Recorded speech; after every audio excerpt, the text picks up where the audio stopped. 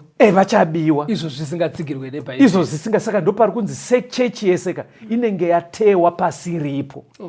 Hani mazvona ka? Saka unopedzisira wakutarisa kuuya kwaJesu nguva isiripo, because unotonzwa vanhu vachibvunza, naye mufundisi, chiri kutanga apa chii? tribulation ichauya asi rapture yakatoitika. Muri kuona kuti kereke yese ikamira yakadaro, muri kuona kuti kakudzidza kacho pane paine dambudziko. Pfungwa yandiri kungoda bedzi pastor ndeyekuti tikasaita chechi kuti isendame pamagwaro, dzidziso dzenhema dzinodonhedza chechi iyoyo. Ndo pfungwa yandaida kuti ibatike ipapo. At individual level, verengai pamurume anonzi John the Baptist pana Matthew 11 verse 7. Matthew 11 verse 7, yes. Ava vakati vachienda, Jesu akatanga kuudza vanhu vazhinji pamusoro paJohana akati, makanga mabuda kundooneiko kurenje? Rutsanga runozununguswa nemhepo here? NdiJohn ari kunzwi, because vanhu vaiparidzwa naJohn voenda kuna Jordan. Saka Jesu ari kubvunza kuti kwaimbova neiko kwamaienda? Mainoona tsanga dzinoshekwa nemhepo here? Waaiti tsanga ndiJohn. Aida kuedza kureva kuti mamuona kuti John akasiyana nevamajaira. John haasi munhu wekuti kamhepo kakangovhuvhuta akutosheka. In other words, aiburitsa kuti John munhu anomira ari padzidziso iri straight. Unozoti kuna vanhu pastor wekuti haamire pastor. Kadzidziso kanyowanika kauya kudai, unzwa mazuva ano ndiri kunamata ndiri kwakati. Kamwe kadzidziso kakauya, aiwa ndakabva kuya ndiri kwakati. Pese paari kudai pese apa, muchiona kuti chiri kumuvhuvhuta kudai achidona. Idzidziso dziri dzenhema futi kazhinji kachona. Ngativei vanhu vateereri vanomira vakasimba mudzidziso yeshoko raMwari. Pane pataurwa zvemvura kunzi ikarova imba, ndo patauda kupedzisa napo pastor. Ndaona nguva yedu yafamba. Ndima dzacho dzakawanda, but ingoverengai zvakazarurwa 12 verse 15. Zvakazarurwa 12 verse ya 15, yes. Ipapo nyoka yakabudisa mvura mumuromo mayo, yakaita sorwizi shure kwomukadzi, kuti akukurwe nerwizi. Ndimai vateereri inotaura about dark ages zvaiitirwa kereke yaMwari naSatani achida kuparadza kereke yaMwari. Saka mapersecutions aiitika nguva iyoyo, pachiuya dzidziso dzenhema, mitemo yaMwari ichichinjwa, vanhu vachimanikidzwa kuita zvisiri mubhaibheri. Bhaibheri riri kusamaraiza richiti kakuita kese ikako kakafanana nemvura yerwizi yaiburitswa mumuromo weshato. Isaione mamwe mavara enyu. Kureva kuti Satani aitumira zvemiro zvaanenge achida kuti zvivhiringidze kereke yaMwari. Yes. Ndo zviri kuita serwizi rwabuda mumuromo maSatani. Yes. Exactly ndo mabudiro azviri kuita. Saka mazuva ano ekupedzisira pastor, toda kudzoka kumazuva ano ekupedzisira. Chimiro ichi chekuti dzimba dziri kurohwa nemvura nemhepo. Imimi vateereri maakutozwa kuti dzimba dzandiri kureva hatisi kureva macyclone. Tiri kureva iwewe, dzinza rekwenyu kana chechi. Kuti mhepo iri kuvhuvhuta sei nemvura irida kupunza imba iyi sei. Kuburikidza nezvimiro zvataona, dzidziso dzenhema, matambudziko nezvakadaro. Chiverengai mavhesi ekupedzisira muone kuti zvakazarurwa chapter 13 verse 15 to 17. Tuone chimiro chinenge chiriko mazuva ano ekupedzisira chichadonhedza vakawanda. Zvakazarurwa 13 verse 15 to 17. Chakapiwa masimba okupa mufananidzo wechikara mweya, kuti mufananidzo wechikara utaure. Chirayire kuti vose vasinganamati mufananidzo wechikara vaurawe. Chinomanikidza vose vaduku navakuru, vapfumi navarombo, vakasununguka navaranda, kuti vapiwe chiratidzo muruoko rwavo rworudyi kana pahuma, kuti munhu arege kuvapo unogona kutenga nokutengesa, asi iye une chiratidzo, iro zita rechikara kana chiverengo chezita racho. Nguva iri kuratidzwa iri pamberi pedu pastor, iri kuratidza kuti mvura iyi ichadzoka. Yekumanikidzwa kana matiro. Saka vanhu vanenge vasina kumira pana Mwari vazhinji vachabva pakutenda pastor. Because zvinenge zvakutobata kurarama kwevanhu. Vachiudzwa kana matiro kakasiyana nekanodiwa mubhaibheri. Saka kana usina kuvakwa pahwaro hwakanaka, mvura iyi paichanayai nemhepo yemhando iyi paichavhuvhuta, vakawanda vedu vachawiswa. Saka panguva dzakadaro unoita sei? Zvakazarurwa 14 vhesi ya 12 iverengei mobva maverenga waoneka vateereri vedu. Ndipo panokutsungirira kwavatsvene vanochengeta mirayiro yaMwari nokutenda kwaJesu. Onekai vateereri vedu. Tinotenda vateereri nekuva nesu pachirongwa. Mwari amuitire zvakanaka. Ngatibatanei, tibatsirane mukunzwisisa kuti tingaita sei kuti tirambe tiri pakutenda kwedu nekufamba sezvinoda Mwari. Zvidzidzo izvi togona kuzviwana paYouTube, togona kuzviwana pamaWhatsApp, umbai magrupu kwamuri ikoko, motibata panhare dzedu tokutumirai zvidzidzo izvi zuva rimwe nerimwe. Tibatei panhare dzinotevera kana paine mibvunzo kana pamunoda kubatsirwa 0774 651 181 0774 651 181 kana kuti 0716 452 086 0716 452 086. Mwari vave nemi, tisangane muchikamu chinotevera. Tenze ndetungamirwe mukati mezviedzo mananda andibata ndimwino dombo ndiwigende ndimwimo utungamirwe tenze ndetungamirwe semana onyaradzwa unganya radze nyanza